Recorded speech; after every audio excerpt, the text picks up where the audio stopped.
ہوں. اگر میں علی ابن ابی طالب کے زمانے میں ہوتا تو میں علی ابن ابی طالب سے چاند پہ جانے کا راستہ پوچھ لیتا.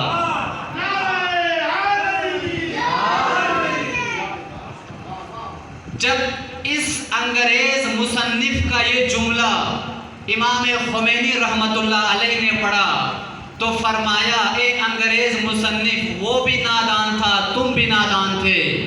اگر میں علی ابن ابی طالب کے زمانے میں ہوتا تو میں علی ابن ابی طالب سے چاند پہ جانے کا راستہ نہیں پوچھتا، بلکہ میں علی ابن ابی طالب سے خدا تک جانے کا راستہ پوچھتا. اس لیے کہ علی ابن ابی طالب کو خدا نے بھیجا ہی اس لیے تاکہ بندوں کو خدا تک لے آئے. اس لیے نہیں آیا کہ علی ابن ابی طالب خود ربوبیت کا دعویٰ کرے. علی عبد خدا ہے، علی بندہ خدا ہے. علی خود کعبے میں پیدا ہوئے ہیں، خدا نے علی کو پیدا کیا ہے. علی بندہ خدا ہے اور اس بندے کو اللہ نے اس لیے بھیجا تھا کہ اپنے بندوں کو خدا کی جانب لے جائیں. صلوات پڑھیں محمد والے.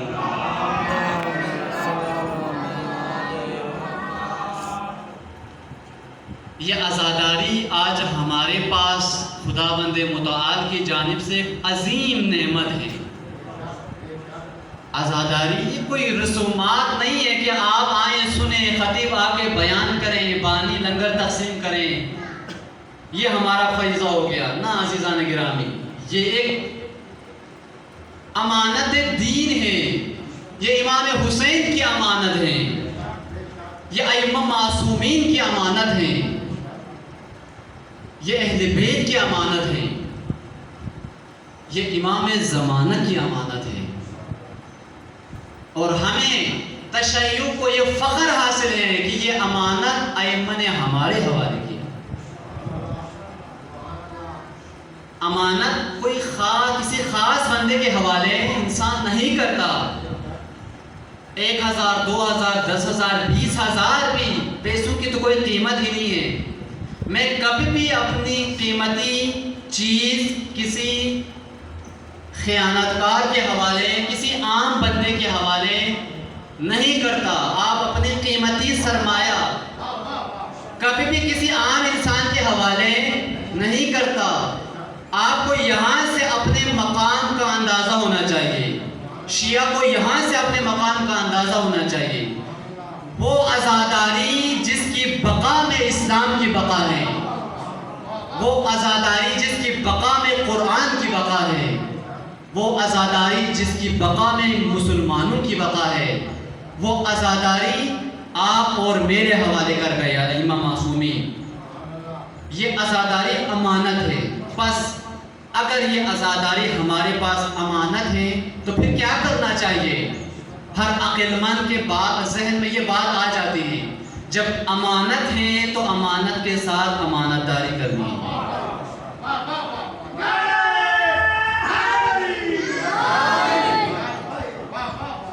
ہم دعا کرتے ہیں کہ خدا ہمیں وہ دن نہ دکھائے جس دن ہمارے سے یہ خیانت ہو جائے، اس کے ساتھ ہمارے ہاتھوں خیانت ہو جائے. اس امانت کے ساتھ امانت داری کیسے ہوگی؟ یہ امانت دین، یہ امانت الہی، یہ ممبر دین ہے، یہ مجلس دین ہے. لہٰذا اس امانت کے ساتھ امانت داری یہ ہے کہ یہاں دین پیش کیا جائے، دین کی وضاحتیں کی جائیں، لوگوں تک دین پہنچایا جائے. اس امانت کے ساتھ امانت داری یہ ہے کہ عزاداران حسین ابن علی جب اس مجلس میں آئیں تو ان کا ایمان مزید بڑھ جائے.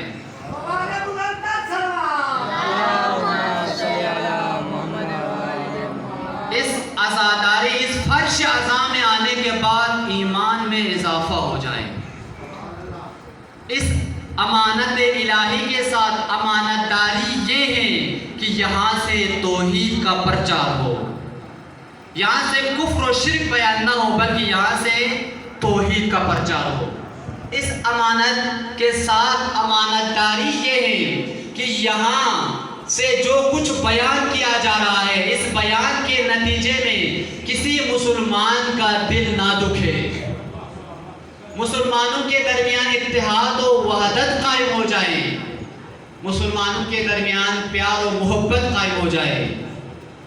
اس عزاداری و اس امانت کے ساتھ امانت داری یہ ہے کہ یہاں پر آنے کے بعد عزاداران حسین ابن علی کو دوست اور دشمن کی پہچان ہو جائے، کون ہمارے صفوں میں دشمن گھسا ہوا ہے اور کون ہم سے باہر ہمارا دشمن ہے اور کون ہمارے دوست ہے۔ صلوات پڑھے محمد و آل محمد۔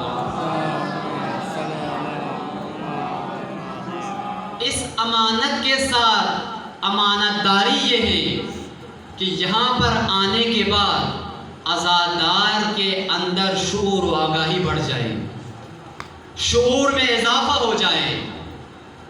یہ اس امانت کے ساتھ امانت داری ہے۔ اور اس امانت کے ساتھ خیانت یہ ہے کہ اس منبر سے کفر و شرک بیان کرنا شروع کریں اور سامعین چپ کر کے سنتے رہیں، سامعین کفر و شرک کے خلاف کوئی اقدام نہ کریں۔ یہ اس امانت کے ساتھ خیانت ہو جائے گی۔ امام کے قریب ہونے کے بجائے امام کی تعلیمات سے اگر اہل بیت کے پیروکار دور ہو جائے، اس مجلس کی وجہ سے اگر کوئی پیروکار اپنے امام کی تعلیمات سے دور چلا جاتا ہے تو یہ اس مجلس کے ساتھ خیانت ہوگی۔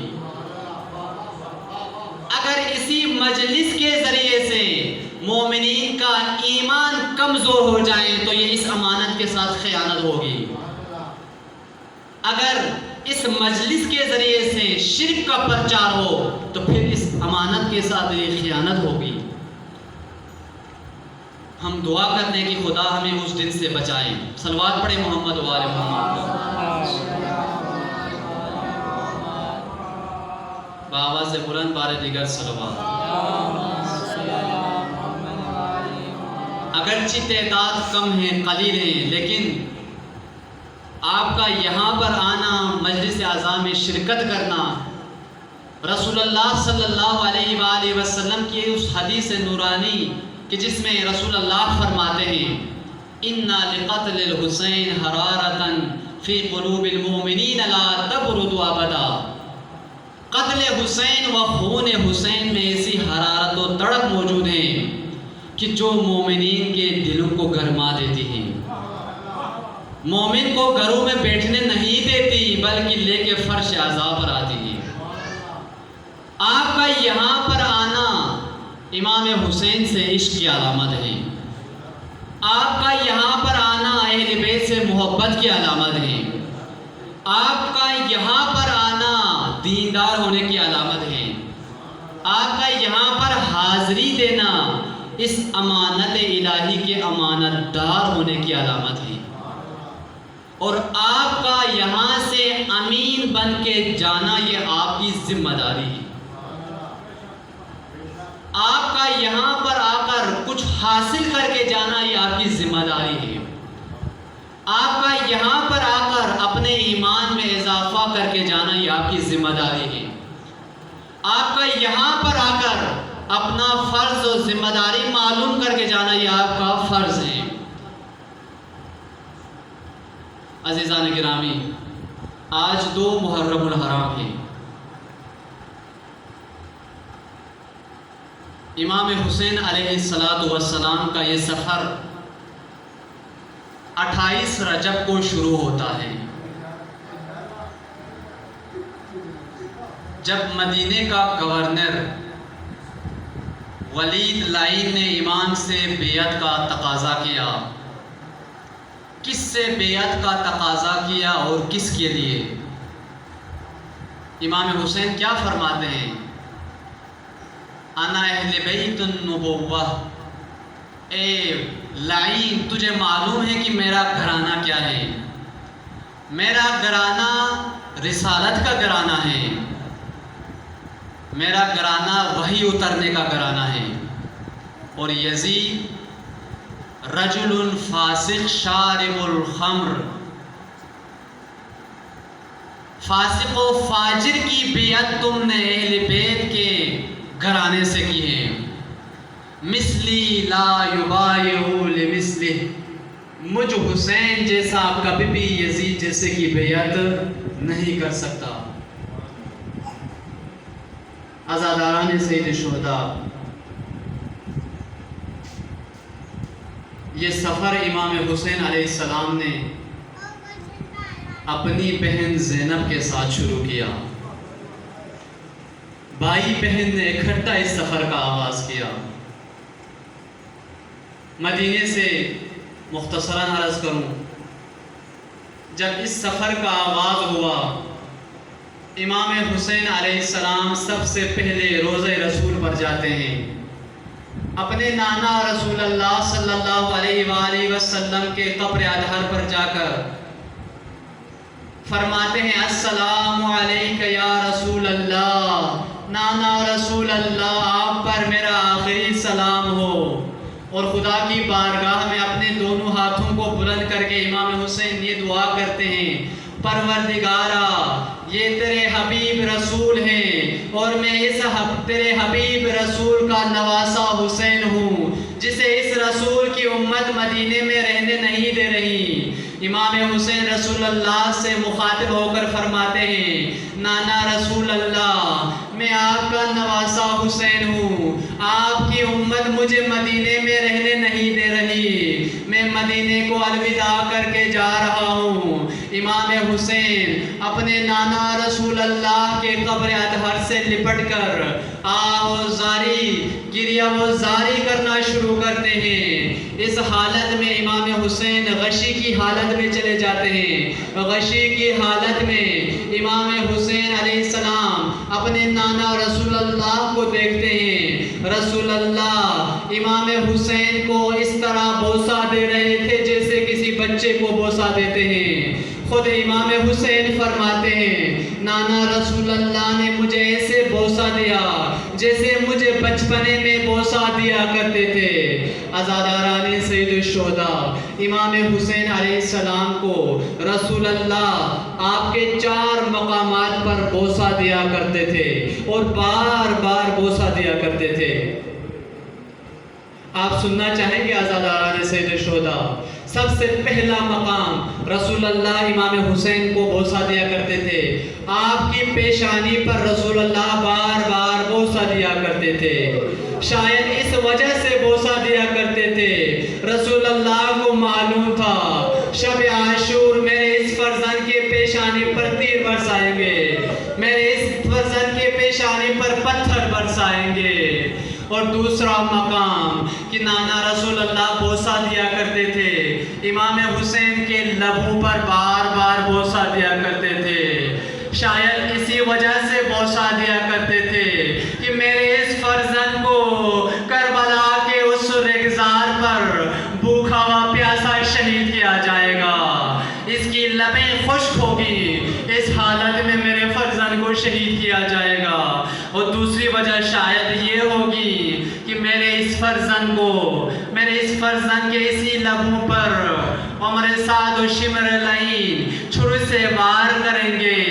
عزاداران سید الشہداء، تیسرا مقام امام حسین علیہ السلام کے گلوئے اطہر کو رسول اللہ بار بار بوسہ دیتے تھے۔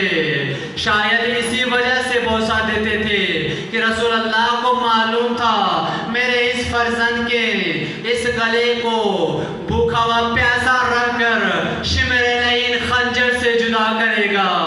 عزاداران سید الشہداء، چوتھا مقام جسے رسول اللہ بار بار بوسہ دیتے تھے، امام حسین کے سینے کو بار بار بوسہ دیتے تھے۔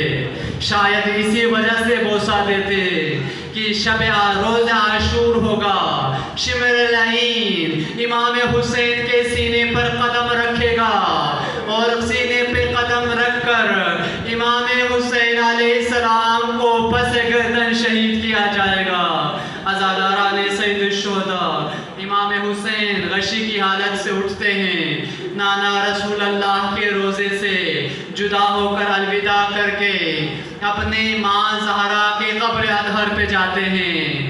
تاریخ میں یہ لکھا ہے کہ جب نانا رسول کے قبر پر جا رہے تھے، انتہائی سلیقے کے ساتھ، وقار کے ساتھ، آرام امام کے ساتھ جا رہے تھے، لیکن جب ماں زہرا کے قبر اطہر پر جا رہے تھے تو جیسے ایک بچہ اپنی ماں کی جانب بڑھتا ہے، اس قدر دوڑتا ہوا امام حسین گیا اور ماں کی قبر سے لپٹ کر فرماتے ہیں اماں زہرا الوداع، یہ امت مجھے مدینے میں رہنے نہیں دیتی، میرا آخری سلام ہو۔ تاریخ میں لکھا گیا ہے قبر اطہر سے یہ صدا آتی ہے السلام علیکہ یا عطشان، میرا پیاسا حسین، تمہارے اوپر بھی ماں زہرا کا آخری سلام ہو۔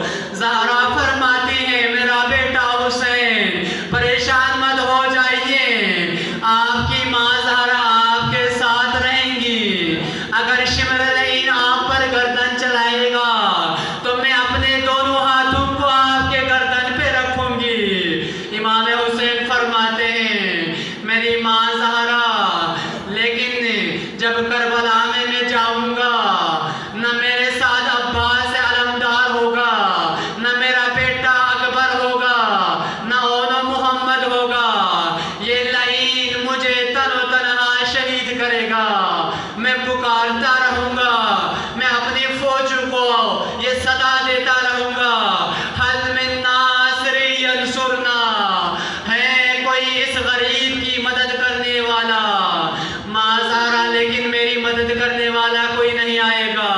جناب سیدہ جواب میں فرماتی ہیں میرا بیٹا حسین پریشان مت ہو جائیے، قدم قدم پر ماں زہرا تمہارے ساتھ ہوں گی۔ عزاداران سید الشہداء اپنی ماں سے الوداع کرنے کے بعد امام حسن مجتبیٰ کے روضہ اطہر پر جا کر آخری سلام پیش کرتے ہیں، میرا بھیا حسن بھائی کا آخری سلام ہو، میں کربلا کی طرف جا رہا ہوں۔ عزاداران سید الشہداء رسول تاریخ میں یہ جملہ لکھا ہے امام حسین ایک دفعہ روضہ رسول پر نہیں گئے، بار بار روضہ رسول پر جاتے رہے، جب تک مدینے سے قافلہ روانہ نہیں ہوا 6 سے 7 بار روضہ رسول پر جا کر سلامی پیش کرتے رہے۔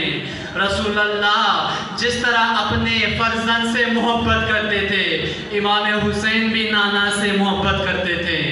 امام حسین کا دل نہیں کرتا تھا کہ نانا رسول اللہ سے جدا ہو، لیکن نانا رسول اللہ نے آخری وقت، آخری الوداع کے وقت امام حسین سے فرمایا پریشان مت ہونا میرا بیٹا حسین، تیرا نانا رسول قدم قدم پر تمہارا ساتھ ہوگا، کربلا سے لے کر تمہاری شہادت تک نانا رسول اللہ تمہارا ساتھ دے گا۔ عزاداران سید الشہداء خدا بندی متعال آپ کو غم حسین کے سوا کوئی غم نہ دے۔ یہ کاروان روانہ ہونے کے لیے تیار ہو جاتا ہے۔ ایک شخص مدینے میں مسافر تھا، باہر سے آیا ہوا تھا، اس نے دیکھا کہ اس قافلے کی صورت کچھ عجیب سی ہے، اس قافلے کی آمادگی کچھ عجیب طریقے سے ہو رہی ہے، یہ قافلہ کچھ خاص انداز میں تیار ہو رہا ہے کہ دائیں بائیں بنی ہاشم کے جوان کھڑے ہیں، خواتین عصمت و طہارت